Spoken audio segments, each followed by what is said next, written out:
Chapter 5, Kuya Arkin, tulungan na kita, habol pa sa kanya ni Vlad habang buhat-buhat niya ang walang malay na si Penny palabas ng bar, kaya ko na ito Vlad. Mag-usap tayo mamaya pag nahatid ko na si Penny sa bahay nila, mariing tugon niya sa kapatid at hinablot ang hawak nitong bag ni Penny. Hindi naman na tumugon pa sa kanya ang kapatid at hindi na rin ito sumunod pa sa kanya. Wala naman siyang pakialam sa mga matang nakasunod sa kanila ni Penny habang papalabas sila ng bar. Wala duda na nawalan lang ng malay si Penny dahil sa nainom nitong alak. Sa pagkakaalam niya hindi pa naman ito umiinom ng alak. Maybe ito ang unang pagkakataon, dahil nga 18 years old na ito. Maingat niyang sinakay sa likod ng kotse ang walang malay na dalaga. Saka na siya sumakay sa driver seat. Binuhay niya ang makina at sinulyapan ang dalaga na nakahiga sa likod ng kanyang kotse. Napatitig siya sa dalagang walang malay, magulo ang buhok nito na halos matakpan na nga ang maganda nitong mukha. Hindi na rin niya pinalampas na matitigan si Penny. Parang sa tagal-tagal na nilang magkakilala ni Penny pero ngayon lang niya ito natitigan ng husto.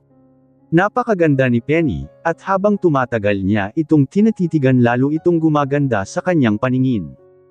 Kung sa bagay mga bata pa lang naman sila maganda na si Penny, sadyang iba lang ang ganda nito ngayon dahil dalaga na ito. Humugot siya ng malalim na paghinga at humarap na sa manibela. Nakailang buga pa nga siya ng hangin dahil sa kakaibang naramdaman bigla sa pagkakatitig niya kay Penny. Paaandarin na sana niya ang kotse nang makarinig ng tunog ng cellphone.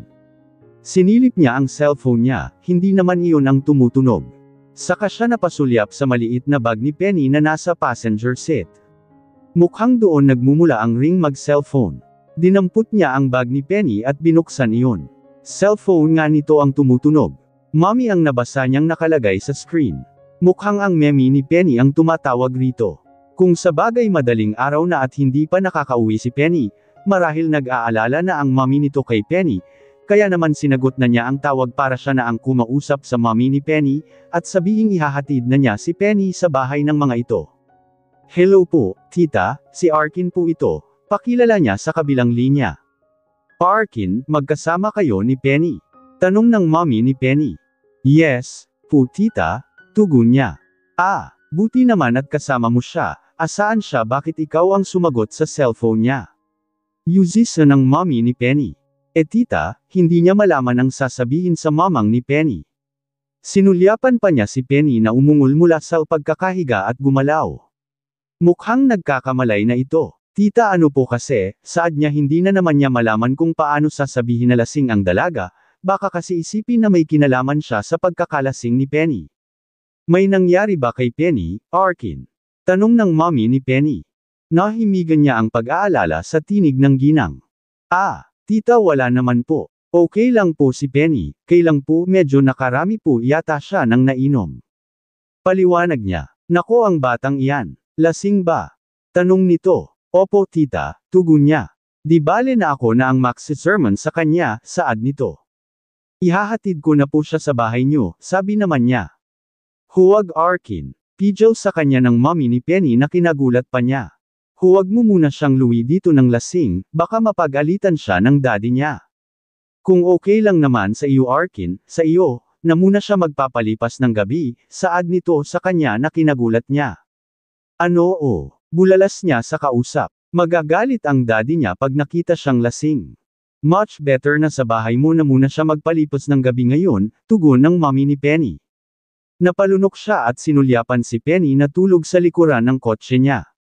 Pero tita, Arkin, malaki ang tiwala ko sa iyo bata ka, alam kong wala kang gagawin na hindi maganda kay Penny.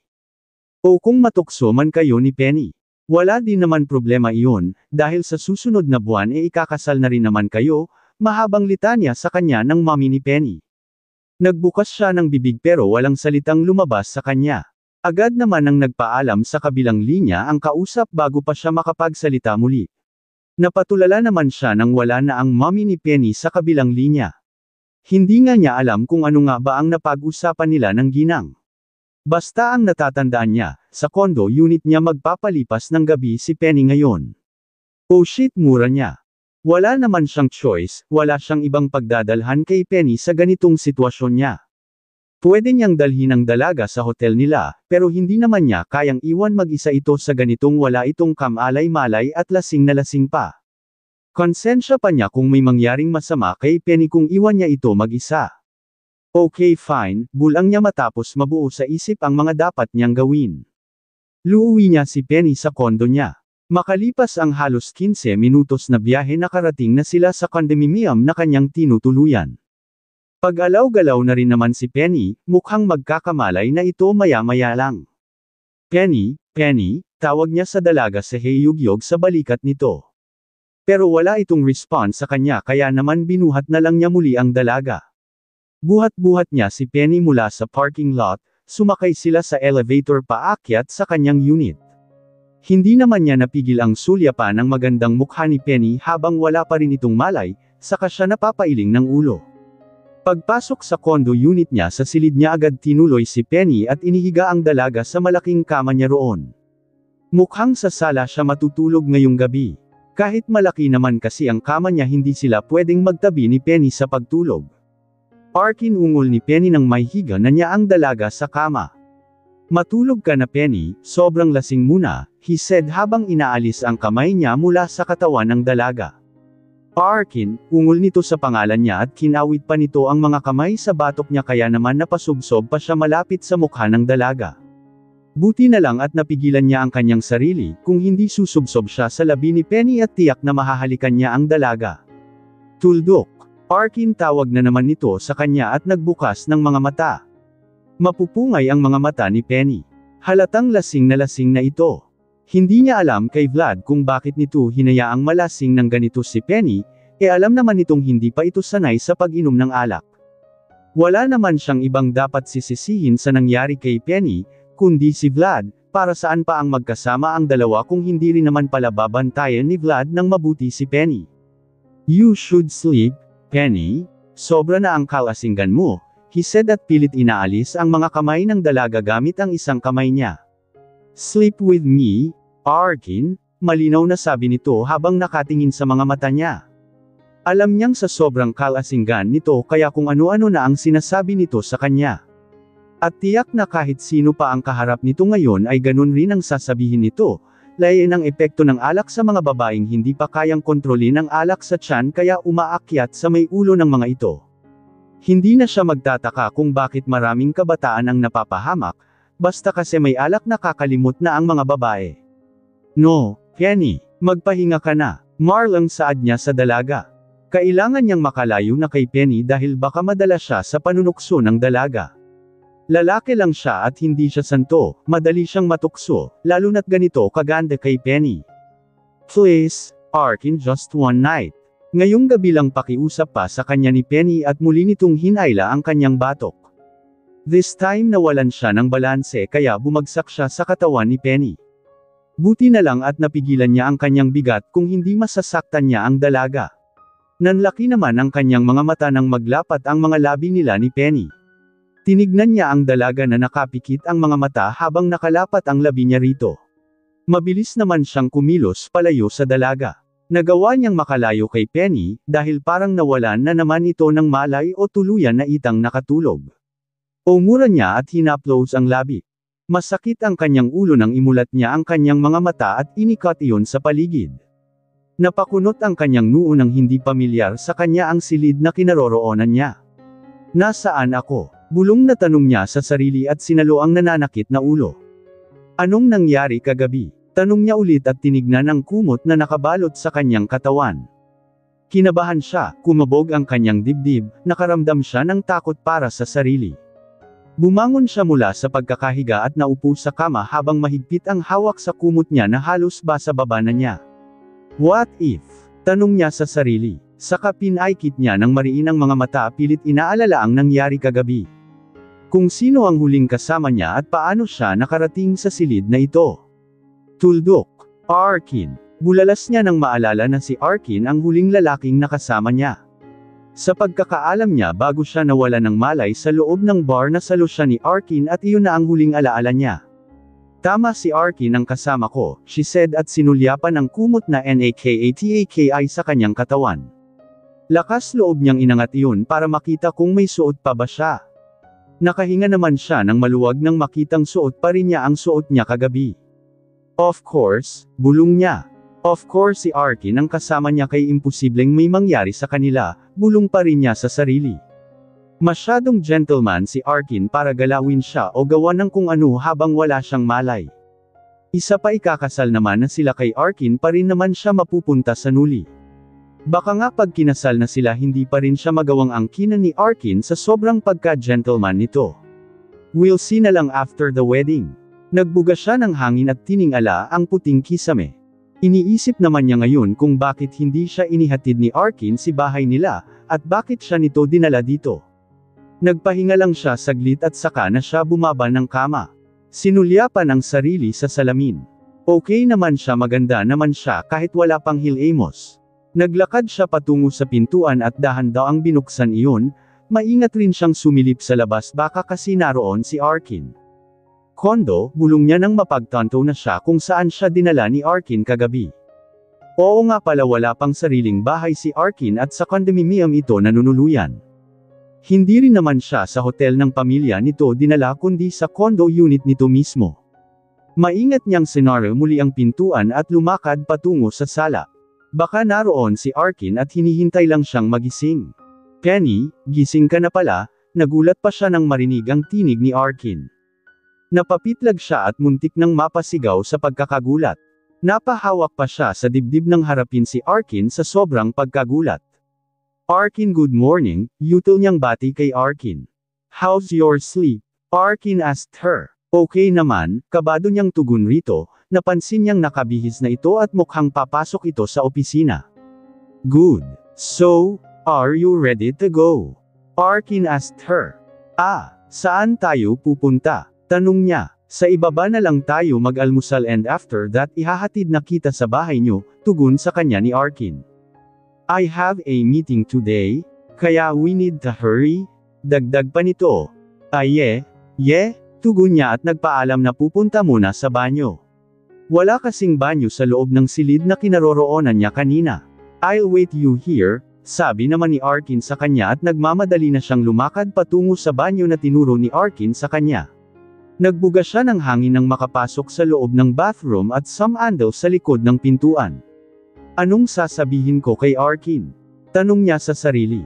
Hooray, Penny, may trabaho pa si Arkin, sabi pa niya sa sarili at kumilos na para maghilamos siya at mabawasan naman ang amoy alak niya. Wala siyang extra damit kaya wala siyang choice kundi ang tiisin na lang ang suot niya. Pauwi na rin naman siya sa bahay nila. Nakakahiya lang baka kasi maamoy siya ni Arkin. Matapos makapag-hilamos at makapag-ayos ng konti agad na rin siyang lumabas ng bathroom. Paglabas naman niya nadatnan niyang may kausap si Arkin sa cellphone. Narinig niyang binanggit nito ang pangalan ni Vlad, mukhang si Vlad ang kausap nito sa cellphone. Ready ka na? Tanong sa kanya ni Arkin matapos makapag-palm sa kausap nito, tugon niya. Let's go na, para makakain pa tayo ng maayos, saad nito. Tumanggo naman siya at sabay na silang lumakad patungo sa pintuan. Si Vlad ba ang kausap mo kanina? She asked nang makalabas na sila ng condo unit ni Arkin. Kinukumusta ka niya, kung nahatid ba daw kita nang sa bahay niyo kagabi. And I told him na dito ka sa condo ko nagpalipas ng gabi, paliwanag sa kanya ni Arkin. Bakit nga pala hindi mo ko inihatid sa bahay namin? Yuzise niya. Well, curious lang naman siya kung bakit hindi pa siya nito inihatid sa bahay nila, wala naman itong ginawa sa kanya, at alam niyang walang balak si Arkin na gawan siya ng masama. Baka kung ito pa ang malasing and siya ang may gawin rito. Actually ihahatid kita sa bahay niyo, but suddenly tumawag ang mommy mo sa cellphone mo, sinagot ko na para hindi siya mag-alala pa sa iyo. Then ayon nasabi ko sa kanya na magkasama tayo at ihahatid kita sa bahay niyo. Kaya lang nabanggit ko din na lasing ka, kaya ayon hindi ka na muna niya pinahatid sa akin sa bahay niyo, baka daw kasi magalit sa iyo ang daddy mo, mahabang paliwanag sa kanya ni Arkin. Si tanging tugon niya. Alam niyang sinadya ng mommy niya na hindi siya ipahatid sa bahay nila, para siguro makasama niya si Arkin, or katulad ng mommy niya na umaasa na may mangyayari sa kanila ni Arkin kagabi. Hindi naman kasi magagalit ang daddy niya kung umuwi siyang lasing, lalo na't si Arkin naman ang kasama niya. Kaya malakas ang kutob niya na plano ng mommy niya na huwag siyang ihatid ni Arkin. Kaya nga lang wala gentleman itong si Arkin. Pagdating sa restaurant agad na silang nag-order ng breakfast para sa kanila. Penny, may naaalala ka ba sa mga nangyari kagabi? Arkin asked her habang hinihintay dumating ang pagkain nila. Agad niyang iniling ang ulo. Wala naman kasi siyang maalala, basta ang naaalala lang niya nawalan siya ng malay sa harapan ni Arkin. Nawalan ako ng malay at nasalumo ko. Iyon na ang huling alaala ko. She answered. Before that, malinaw sa iyo ang lahat na uminom ka at nagsasayaw sa dance floor. Arkin asked, bigla siyang nahiya kay Arkin at hindi malaman ang isasagot. Wala naman kasi siyang idea na darating ito at makikita siyang nagwawala sa dance floor, isama pang lasing. Pinagpasalamat niyang lumapit ang waiter dala ang kanilang pagkain, kaya nagkaroon siya ng pagkakataon para iwasan ang tanong nito sa kanya. After mong mawalan ng malay, wala ka ba talagang matindaan? Tanong sa kanya ni Arkin nang magsimula na silang kumain nito. Aga niyang iniling ang ulo. Wala talaga siyang maalala after noon. Kahit anong piga niya sa isyu niya wala siyang maalala. I can't remember anything, she said at nag-isip pa baka may maalala siya. May ginawa ba kung hindi maganda? She asked Arkin. Sinulyapan siya ni Arkin habang hinihiwa nito ang sausage nito sa plato. What do you mean hindi maganda? Arkin asked. I mean, nagsuka ba ko? May sinabi na ko na hindi maganda. Tanong niya kay Arkin. Nakita niyang natigilan si Arkin sa pagkain, kahit siya natigilan na rin at hinintay makasagot ito sa kanya. May kinilos ba ko ba against the rule? Dagdag niyang tanong kay Arkin habang nakatingin ito sa kani at hindi pa sumasagot sa mga tanong niya. Pansin niyang sa kilos ni Arkin, may ginawa siya kagabi, hindi naman kasi ito magtatanong kung wala. Kaya lang parang wala itong balak sabihin sa kanya.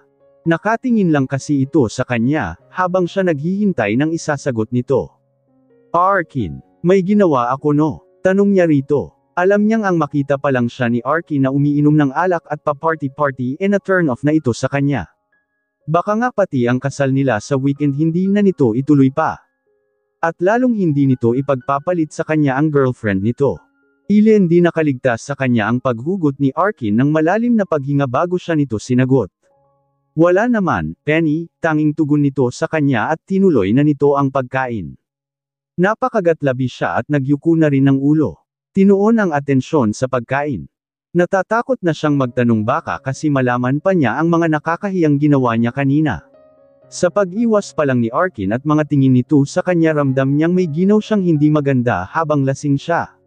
Iyon nga lang hindi na niya iyan malalaman pa, dahil hindi sasabihin sa kanya ni Arkin. Sana na lang hindi na turn off si Arkin sa anuman ang ginawa niya kagabi at kinilos niya. Na-overwhelmed lang naman siya dahil first time niyang mag-bar. Kumusta naman si Penny? Naihatid mo ba siya ng maayos kagabi? Tanong sa kanya ni Vlad pagkatapos ng meeting nila at sinundan siya ng kapatid sa loob ng kanyang opisina. She is fine, Vlad. Pero sana sa susunod huwag mo nang isama si Penny sa ganoong klaseng lugar, kung hindi mo rin naman siya kayang bantayan, sermon niya sa kapatid. Muntik na kasing mapahamak si Penny, kung wala siya roon, ano na lang ang mangyayari sa dalaga na nawala ng malay dahil sa kalasingan. Baka kung sino lang ang nagbitbit sa dalaga pauwi at gawan pa ito ng masama. Buti na lang talaga nag-decide siyang puntahan ang bar na kinaroroonan ng mga ito kagabi. Nagkataon lang naman na nagkita kami roon kay Penny, pareho lang kaming invited sa party. Hindi ko nga rin alam na andoon siya, paliwanag ni Vlad sa kanya nang maupo ito sa upuan sa may gilid ng kanyang table. Hindi ba siya nagpaalam sa iya? Tanong pa ng kapatid. No, tugon niya rito. Ang sabi niya nagpaalam siya sa iyo, saad pa ng kapatid. Wala siyang nabanggit sa akin na may lakad siya at sa bar pa, he said habang tinitignan ang mga papeles na nasa mesa niya na dapat niyang basahin at pirmahan. Ganoon ba, tanging saad ni Vlad na parang hindi rin makapaniwala na hindi nagpaalam sa kanya si Penny. Sa sitwasyon nila ni Penny kailangan na palang magpaalam sa kanya ng dalaga, ikakasal na sila nito at magiging mag-asawa na, kaya naman may karapatan na siyang pagbawalan ang dalaga sa mga lakad nito. Pero kung gagawin niya iyon, baka pakialaman na rin ni Penny ang personal niyang buhay wala pa naman siyang balak ipaalam ang lahat ng personal na bagay tungkol sa kanya kay Penny. Nats niyang maging formal pa rin sila ni Penny sa isa't isa. Ang mahalaga lang naman may kasal sila at magsama sila bilang mag-asawa, gaya ng nais ng kanilang mga magulang. Basta next time kung makita mo si Penny sa bar tawagan mo ko, he said to Vlad. Kuya, tawag sa kanya ni Vlad makalipas ang ilang sandali. Nagangat siya ng ulo at tumingin sa kapatid. Nakita niyang seryoso ang mukha nito. Napakunot ang noo niya at tinihil ang pagbabasa ng mga papeles na nasa harapan niya. May problema ba? Tanong niya sa kapatid. About sa inyo ni Penny, tugon nito. What about me and Penny? He asked at some andal sa swivel chair na kinauupuan. Magpapakasal ba talaga kayo? Vlad asked him. Leon ang gusto ni na papa at mama and also parents ni Penny, tugon niya. May gusto ka ba kay Penny? Tanong nito, what do you mean gusto? He asked back. I mean, gusto mo ba siyang maging asawa literally? Tanong nito sa kanya. Napahugot siya ng malalim na paghinga habang hindi inaalis ang tingin kay Vlad. Masayahin at palabiro ang kapatid niya al hindi siya sanay na makita itong ganito kaseryoso ang mukha. Bakit mo na itanong, Vlad? Balik tanong niya sa kapatid. Masyado siyang busy sa trabaho at sa sarili niyang buhay kaya halos wala na siyang alam patungkol sa kapatid niya. Kung kumusta nga ba ito, hasta ang alarm lang niya masayahin si Vlad. Happy-go-lucky ito at talagang ine-enjoy nito ang kabataan nito. Malayo sa ugali niya. Wala naman kuya, baka kasi masaktan si Penny sa huli, seryosong tugon ng kapatid sa kanya. Nakita niya ang lungkot sa mga mata nito. Nakita niya ang concern nito kay Penny, marahil dahil hindi naman nagkakalayo ang edad ng dalaga, isama pang parang magkapatid yata ang turingan ng mga ito, kaya hindi na siya magtataka pa kung mag-alala si Vlad kay Penny. Bakit kasi kailangan niyo pang magpakasal ni Penny gayong wala naman kayang damdamin para sa isa't isa, saad pa nito sa kanya. Naninibago tuloy siya sa mga salitang lumalabas sa bibig ng kapatid. Pakiramdam niya bigla itong naging mature. Tiyak na may masasaktan sa huli at paniguradong si Penny iyon, dahil bata pa siya at wala pa siyang idea kung ano ba ang mangyayari sa kanya once na pinakasalan kanya kuya, litanya pa ng kapatid sa kanya. Masyado nga yata ang pag-aalala nito kay Penny. Anong magagawa namin kung ang mga magulang na namin ang nagdesisyon, he said. Kuya, nasa tamang pag-iisip ka na. Pwede kang umayaw kung hindi kaya ni Penry, Vlad said. Humugot siya ng malalim na paghinga habang nakatingin sa kapatik na puno ng pag-aalala kay Penny. Hindi ko kayang saktan sina papa at mama, he said. And I know na ganon rin si Penny. Nag-iisang anak lang siya at tiyak na hindi niya kayang saktan ang mga magulang niya, he also said. Totoong kasal ba kuya? Vlad asked him. Pansin niyang iba yata ang concern ng kapatid niya pagpapakasal nila ni Penny. Hindi naman siguro na may gusto ito kay Penny.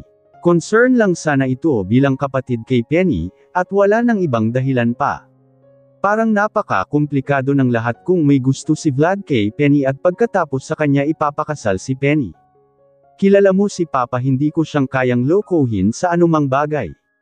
Magiging komplikado lang ang lahat kung pepekain ko pa ang kasal namin ni Penny, tiyak naman kasi na malalaman at malalaman niya kung may gagawin ako, paliwanag niya sa kapatid.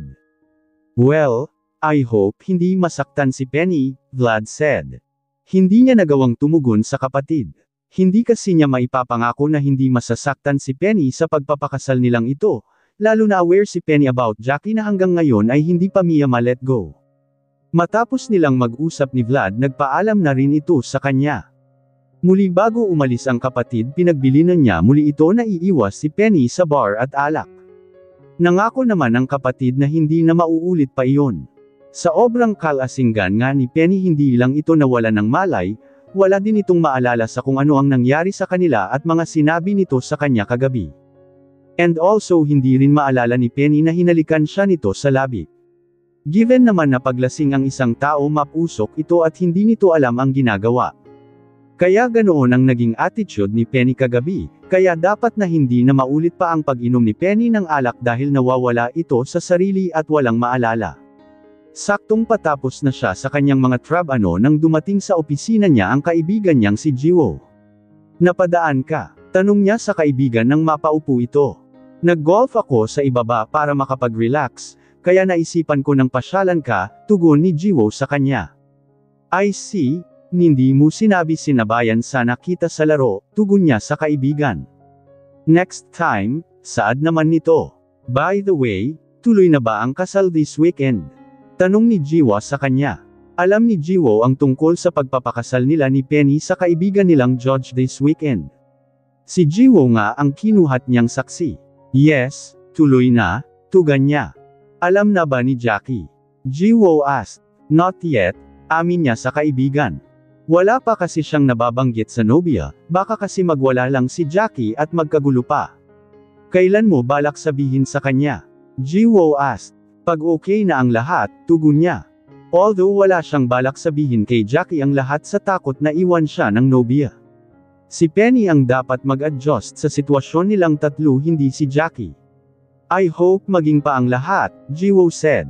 Alam naman ni Penny ang papasukin niya sitwasyon, kaya siya na lang ang mag-adjust, he said. Parang ang sakit naman yan para kay Penny, Jiwo said. Wala naman kaming magagawa eh. Kailangan naming sumunod sa mga magulang namin. And I can't sacrifice Jackie, so si Penny na lang ang mag-adjust, litanya niya kay Jiwo. Sakit niyan, Jiwo said. Talaga, grabe naman pala ang nangyari, sayang nawalan ako ng malay. Malalim ang ngiting saad niya kay Lexi nang ikwento ng kaibigan sa kanya ang nangyari sa party ni Razel na dinaluhan nila kagabi. Sira, buti nga nawalan ka ng malay kung hindi mo mararanasan ang buhati ni Arkin de la Vega, kinikilig na sabi sa kanya ni Lexi.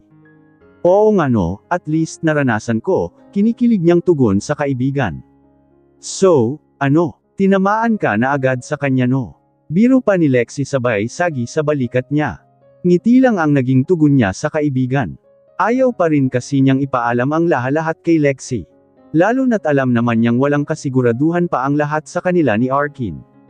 Nako, ayaw mo umamin Lexi said sabay sagi muli sa balikat niya. Lexi naman she said. Anyway, heto pa, saad nito at inilabas ang cellphone nito mula sa bag. Lain? Yuzisa niya sa kaibigan habang nagbubukas ng cellphone at may hinahanap. Wait ka lang, sabi nito at iniwas sa kanya ang cellphone para hindi niya makita ang hinahanap nito sa gallery nito. Sumimangot naman siya at hinintay ang kaibigan na ipakita sa kanya ang hinahanap nito sa cellphone nito. Sa tingin ko dapat may reward ako, sabi pa ni Lexi sa kanya nang labot sa kanya ang cellphone niya. Ano ba ito? Tanong niya at tinignan ang nasa screen ng cellphone. Nanlaki ang kanyang mga mata nang makita video iyon nakuha kagabi sa bar. Oh my, she said at napanganga habang walang kurap na pinapanood ang video. Siya at si Arkin ang nasa video. Buhat siya ni Arkin pa-everyday style habang naglalakad sa loob ng bar. Wala nga siyang malay at pinagtitinginan sila. Imbes na makaramdam ng hiya sa mga taong nakatingin sa kanila napangiti pa siya dahil para siyang nakakita ng isang superhero sa TV na buhat ang leading lady nito. Uy, layang ngiti mo tukso ni Lexi sa kanya. Maiksi lang kasi ang video pero parang kanina pa niya paulit-ulit na pinapanood Leon. I send mo sa akin sabi niya kay Lexi at iaabot na sana niya ang cellphone sa kaibigan nang bigla namang galing sa kung saan sumulpot si Vlad at inagaw sa kanya ang hawak niyang cellphone. Nagulat pa siya at sabay silang napatili ni Lexi sa pagkabigla. Vlad. Saway niya kay Vlad na agad lumayo sa kanila ni Lexi para marahil tignan kung ano ang nasa pinapanood niya kanina. Ano ito Scandal? Biro pang tanong ni Vlad sa kanila ni Lexi. Akin na nga Lion. Sinubukan niyang agawin ang cellphone kay Vlad. Matangkad ito kaya nang itaas nito ang kamay wala na siyang nagawa. Kainis, bulong niya at laylay ang balikat na sinulyapan so Lexi nakangiti habang nakatingin kay Vlad. Parang ang type ni Lexi si Vlad Teka, si Kuya Arkin ito Vlad said. Oo kuhalayan kagabi nang mawalan ako ng malay, tugon niya kay Vlad. Napansin niyang nawala ang playful smile ni Vlad habang pinanood ang video. Naging seryoso ang mukha nito. Hindi rin nakaligtas sa kanya ang paghugot nito ng malalim na paghinga at sinulyapan siya. Pakidilit baka mapanood pa ng iba, seryosong sabi ni Vlad sa kanya at ibinalik nito ang cellphone sa kanya. Bakit magagalit ba ang kuya mo? Tanong ni Lexi kay Vlad nang lebot naman niya kay Lexi ang cellphone nito. Private person si kuya, baka hindi niya gugustuhin na may makakita sa kanya nasa bar, seryosong tugon ni Vlad kay Lexi. Tumango naman si Lexi rito. Pakibura na lang, sabi pa ni Vlad. Sige, tugon ni Lexi. Sana huwag mo nang burahin ni Lexi. I send muna sana sa kanya ng kaibigan bago burahin. Penny, pwede ba kitang makausap? Saad ni Vlad sa kanya. Oo naman, agad niyang tugon. Humakbang palapit sa kanya si Vlad at hinawakan nito ang siko niya, lumakad sila palayo ng ilang hakbang kay Lexi. Sinulyapan pa niya si Lexi na nakasunod ng tingin sa kanya. Kung may gusto man si Lexi kay Vlad, huwag sana itong mag-isip ng hindi maganda sa kanya at kay Vlad. Kapatid lang ang turingan nila ni Vlad, sadyang ganito lang ang galawan ni Vlad. Ano ba iyon Vlad? Tanong niya kay Vlad nang makalayo na sila at binal ang sikong hawak nito sa kadumistansya sa binata. Nakatingin pa rin kasi si Lexi. About last night, Vlad said. What is it? She asked. Sorry kung wala akong nagawa kagabi, hindi kita nabantayan ng maayos, seryosong saad ni Vlad. Medyo naninibago tuloy siya sa tono ng pananalita ni Vlad. Bihira lang kasing magseryoso ng boses si Vlad, more on biro ito pagdating sa kanya. Wala iyon, okay naman ako tugon niya. Pakiramdam niya na sermonan ito kay Arkin kaya nagsusorry ito sa kanya. Nagalit ba sa iyo ang kuya mo? Tanong niya, medyo. Parang hindi mo naman kilala si kuya, tugon nito sa kanya. Napakagat siya sa ibabang labi na karamdam ng hiya kay Vlad. Tiyak na nasermonan ito ng husto ni Arkin dahil sa kanya. Napansin niyang nakatingin sa labi niya kinagat-kagat niya si Vlad, kaya naman mabilis niyang hinihinto ang ginagawa. Pasensya ka na Don't worry pag nagkita kami ni Arkin ipapaliwanag ko sa kanya ang nangyari, she said. Okay lang iyon, sanay na ko kay kuya. Beside hindi naman about kay kuya ang sadya ko, Vlad said. Ano iyon? She asked. Yayahin sana kitang kumain mamaya sa labas, kung wala kang lakad, saad nito. Mamaya, bakit? Tanong niya. Wala lang gusto ko lang makabawi sa iyo sa nangyari kagabi, tugon nito sa kanya. Wala naman kasi yun, Vlad. Nag-enjoy naman ako sa party natin, she said. Sa party ba o pagbuhat sa iyo ni kuya? Tanong ni Vlad sa kanya. Napalunok naman siya at naramdaman ang pamumulan ng kanyang pisngi. Saan mo ba ko ililibre mamaya? Pang-iiba niya sa usapan. Ikaw kung saan mo gusto, Penny, tugon nito sa kanya. Ikaw na ang bahala, basta hintayin mo ko mamaya pagkatapos ng klase, she said. Yes, Penny, tugon sa kanya ni Vlad. Agad na rin siyang nagpaalam kay Vlad dahil naghihintay sa kanya si Lexi sa pwesto nila kanina. Kaya naman agad na niyang nilapitan ang kaibigan ng makapagpaalam na kay Vlad. Anong sinabi niya? Yusisa ni Lexi sa kanya nang lapitan ang kaibigan. Nakita naman niyang lumakad na si Vlad patungo sa 2/3 building ng university nila. Wala naman tungkol lang sa nangyari kagabi, tugon niya kay Lexi. Bakit kaya iba nagkutob ko sa mga tingin ni Vlad sa iyo, Lexi said. Ano? Kunot noong tanong niya sa kaibigan. Pinandilatan pa nga niya ito ng mga mata. Okay lang naman sa akin Penny kung magkagusto sa iyo Vlad, bagay naman kayo. Lexi said at inakbayan pa siya ng kaibigan. Lexi. Ano bang sinasabi mo dyan? Bulalas niya sa kaibigan at mabilis na inalis ang kamay nito sa balikat niya. Wala lang kakaiba kasi ang tingin ko sa mga galawan ni Vlad sa iyo, Lexi said. Nako nag-i-imagine ka lang, iling-ulong sabi niya sa kaibigan. Hindi pwedeng magkagusto sa kanya si Vlad, dahil nakatadhana siya kay Arkin. Magkapatid ang dalawa kaya hindi pwedeng maging magkaribal. Penny, what if? What if lang naman, Lexi said. Anong, what if? Kunot noong tanong niya sa kaibigan. What if may gusto sa iyo ang magkapatid na De La Vega? Lexi asked. Lalong nanlaki ang kanyang mga mata nang tignan ng kaibigan. What if pag-awayan kanila? Patuloy pa ni Lexi sa kanya. Grabe ang ganda mo Penny. Tili pa nito at nagtatalon sa tuwa. Lexi tumigil ka nga. Napaka-nonsense ng mga sinasabi mo. Saway niya sa kaibigan at lumingon sa paligid baka kasi may makarinig pa rito sabihin ambisyosa siya masyado. Hindi malabong mangyari iyon Penny. Lalo na't malapit ang pamilya niyo sa isa't isa. Iyon nga lang gulo iyon kung sakaling pareho kang gusto ng magkapatid litanya pa ni Lexi sa kanya. Iniling niya ang ulo at hinawakan sa kamay ang kaibigan. Mabuti pa pumasok na tayo, baka kung anong kwento na ang mabuo mo dyan gamit ang imahinasyon mo girl. saad niya sa kaibigan at hinayla na ito para lumakad na sila papasok ng building. Penny, may nangyayaring ganon sa totoong buhay. Magkapatid ang nagkakagusto sa isang babae, pamimilit pa ni Lexi sa kanya. Sa pelikula lang iyan o di kaya sa mga teleserye, wala niyan sa totoong buhay, iling-ulong saad niya sa kaibigan habang patuloy sila sa paglalakad. Bahala ka, basta ako sinasabi ko lang kung ano ang nakita ko at napansin ko sa magkapatid na De La Vega na iyan, Lexi said. Hindi na lang siyang tumugon pa sa kaibigan para hindi na rin hamaba pa ang usapan. Nais na niyang huwag pag-usapan ang magkapatid. Pareho kasing malapit sa kanya sina Vlad at Arkin.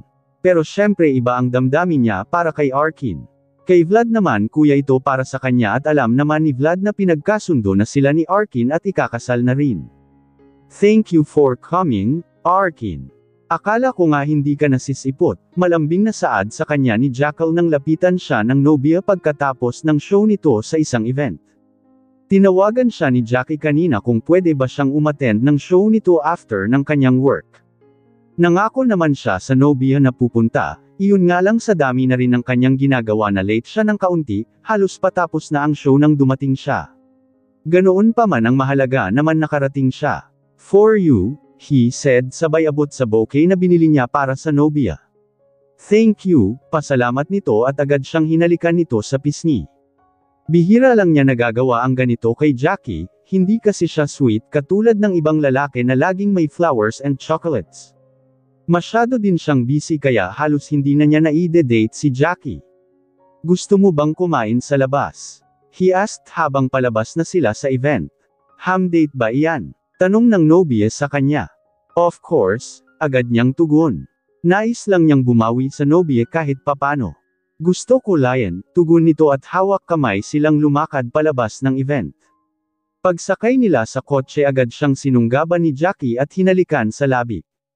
Ito ang isang dahilan kung bakit hindi niya maiwanan si Jackie.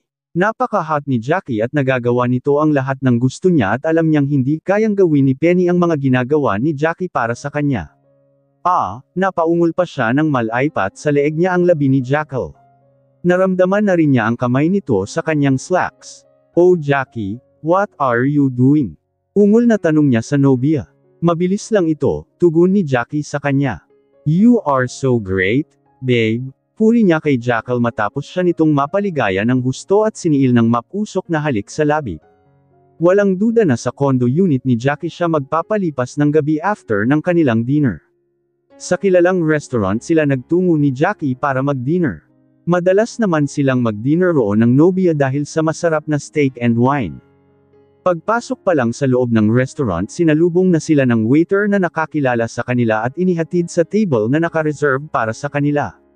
Thank you for this, Arkin. Pasalamat sa kanya ni Jackal at hinawakan pa ang kanyang kamay nang iwan na sila ng waiter matapos makuha ang order nila. Much better nga na mas mapadalas ang paglabas natin para naman nakakapag-relax tayo, he answered sweetly. Ewan niya kung ginagawa ba niya ito dahil sa guilt sa nobya. Sa Sabado na kasi ang nakatakdang kasal nila ni Penny at hanggang ngayon wala pa ring idea si Jackie sa pagpapakasal niya sa ibang babae habang ito ang karelasyon niya. Hindi niya kayang mawala si Jackie sa buhay niya.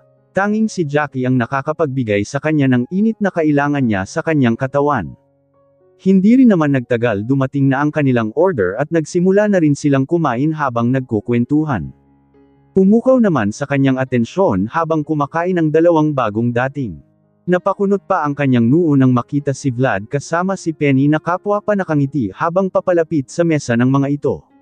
Nagtataka siya kung ano ang ginagawa ng kapatid at ni Penny sa restaurant na Leon at bakit magkasama ang dalawa. Malinaw naman kay Vlad na ikakasal sa kanya si Penny, kaya hindi na dapat pang i-date ng kapatid ang fiancé niya. What's wrong? May problema ba Arkin? Tanong ni Jackal sa kanya na napansin marahil ang kilos niya. Wala, tanggi niya at inalis ang tingin kay Vlad at Penny. Nasundan naman pala ni Jackie kung ano ang tinitignan niya. Is that your brother? Jackie asked habang nakatingin sa mesang kinauupuan ni na Vlad at Penny. Hindi pa niya personal na ipapakilala si Jackie sa pamilya niya, kahit si Vlad walang idea kay Jackie. Hindi alam ng kapatid na may nobya siya. Nakilala lang ni Jackie si Vlad dahil sa larawan nila sa mga magazine. Madalas kasi silang ma-feature sa mga business magazine. Wow! Mukhang may girlfriend na rin ang kapatid mo, Jackie said habang nakatingin pa rin ito sa dalawa. Hindi siya kumibuti noon ng atensyon sa pagkain, ayaw rin kasi niyang pag-usapan pa nila ni Jackie ang kapatid at si Penny. Nais rin niyang huwag sana silang mapansin ni na Vlad at Penny. Alam niyang alam na ni Penny na may girlfriend siya, ganoon pa man hindi niya nais masaktan si Penny. Bata pa kasi ito kaya tiyak na iba ang dating kay Penny pag nakita siya nitong may kasamang ibang babae. Pwede ba tayong mag-hi sa kanila? Tanong pa ni Jackie sa kanya. Huwag na, agad niyang tanggi at sinulyapan ang dalawa na 2 mesa lang ang layo mula sa kinauupuan nila. Hindi pa sila napapansin ng mga ito dahil busy pa ang mga ito sa kwentuhan, mukhang masaya nga ang dalawa. Isama pang pansin niyang comfortable si Penny kay Vlad. Siguro dahil na rin mas magkalapit ang edad ng dalawa kesa sa kanila ni Penny. Hindi niya maipaliwanag pero parang hindi siya natutuwa na ganito ka-close ang kapatid niya sa kanyang fiancé. Lalaki pa rin si Vlad at babae si Penny. Hindi magandang tignan na magkasama ang dalawa, lalo na sa mga ganitong pampublikong lugar, baka mapagkamalan pang couple ang mga ito, katulad na lang ng naisip ni Jackie. Ay fame sa kapatid mo mukhang bata pa ang girlfriend niya, sabi ni Jackie na nagpabalik sa kanya sa malalim na iniisip. Oo nga, tipid na tugon niya at tinuloy ang pagkain. Nagulat na lang siya nang makita niyang kamakaway si Jackie sa may table nila Vlad at Penny. What are you doing, Jackie? Inis na tanong niya sa nobya.